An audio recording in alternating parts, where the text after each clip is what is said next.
迎收睇東夫直認。東網日前報道，台灣爆出食安新聞，屏東一間廠商涉嫌利用工業級雙氧水浸泡漂白豬大腸並販售。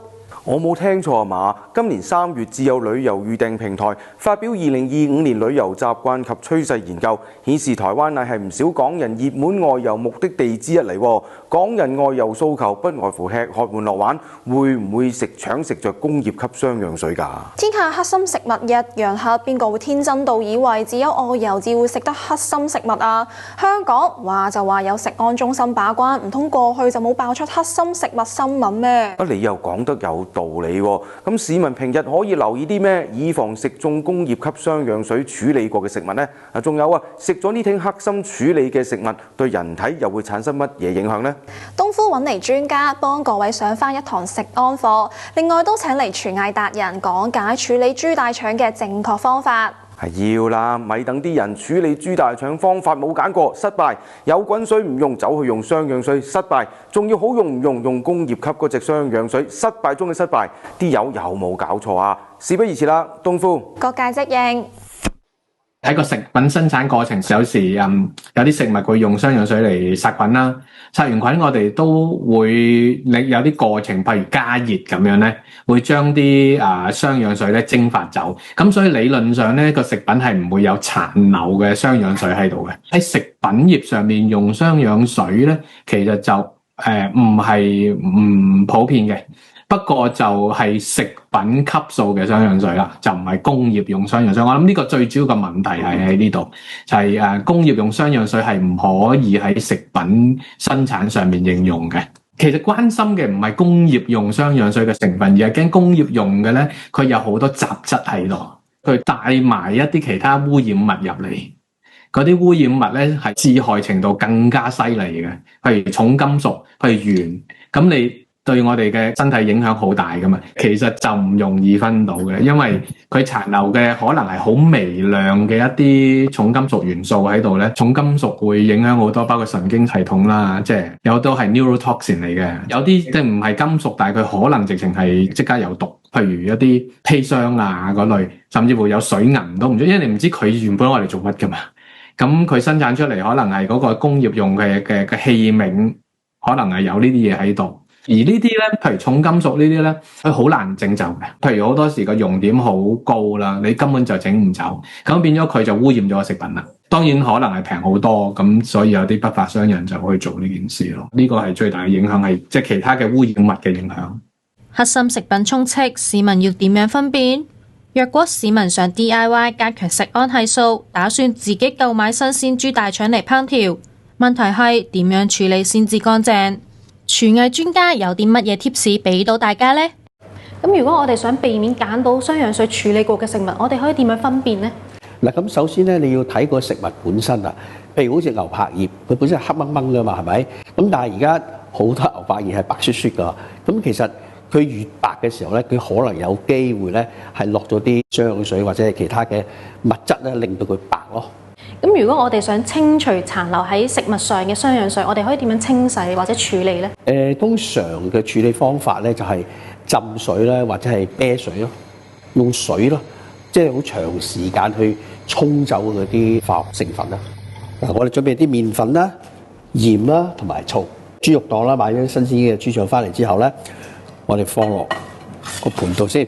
我哋用多啲嘅鹽，具體冇咩特別嘅份量嘅。然後咧放啲麵粉落去，放少少醋，然後咧就好似洗衫咁啦。嗱，佢將佢啲黏液啊，全部咧就要好似洗衫咁洗佢出嚟。加醋嘅功能係咩咧？辟咗啲臊味咯。鹽咧就係令到佢嗰啲潺甩出嚟啦。麵粉咧就將佢張住佢，等佢嗰啲污糟啊、嗰啲潺啊，全部都整晒出嚟。搓咗咧，大約係4-5分鐘啦，跟住咧我哋就可以去洗咗佢噶啦。洗嘅時候咧，最好咧就係我哋捋一捋佢，將嗰啲潺咧全部捋出嚟。而家我哋就將個腸咧就要反轉佢啦。嗱，反轉好容易嘅，反轉咗之後咧，我哋繼續喺度沖水，就將個腸咧塞入去，一樣係入邊有啲潺，我哋要全部咧都要洗乾淨佢。嗱，係嘛？入邊都仲有好多潺。反咗個豬腸之後咧，一樣係落啲鹽啦，落啲醋啦，落啲麵粉。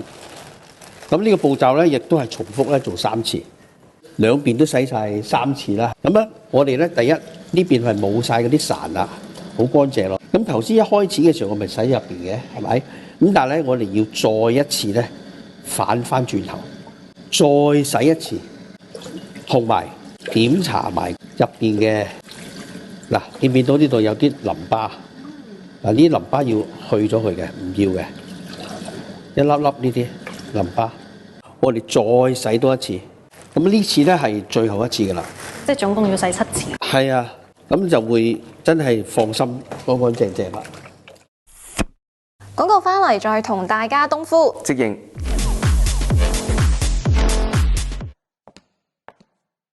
大家好，我係阿 Sa， 今日帶大家嚟神仙專賣店，主角就係佢。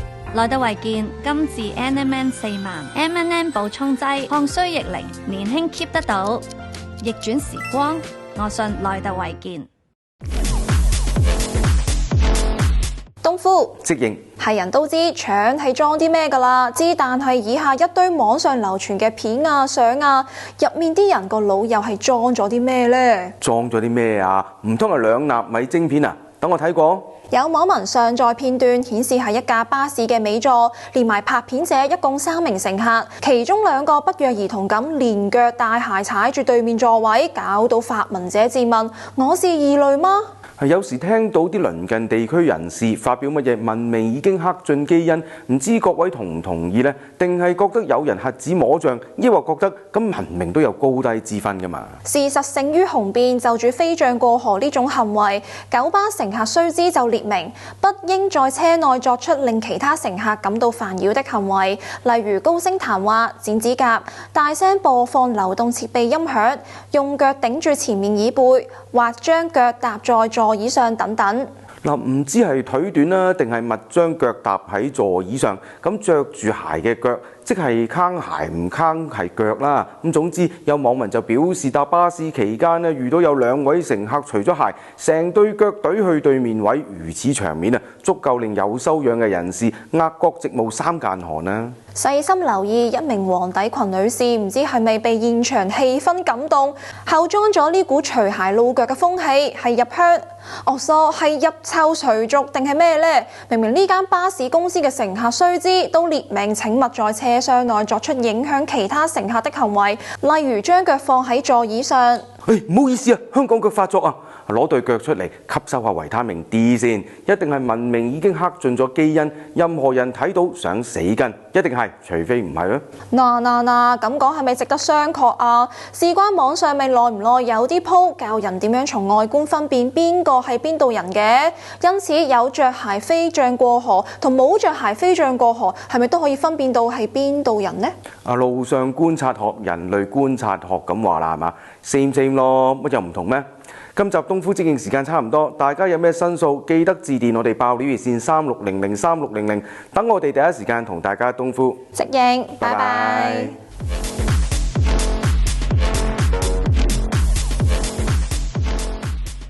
冬菇即應即刻應，冬菇即應我都有睇㗎，你哋快啲睇啦！冬菇即應即刻應，大家咧要聽我講，即刻去睇。冬菇即應即刻應。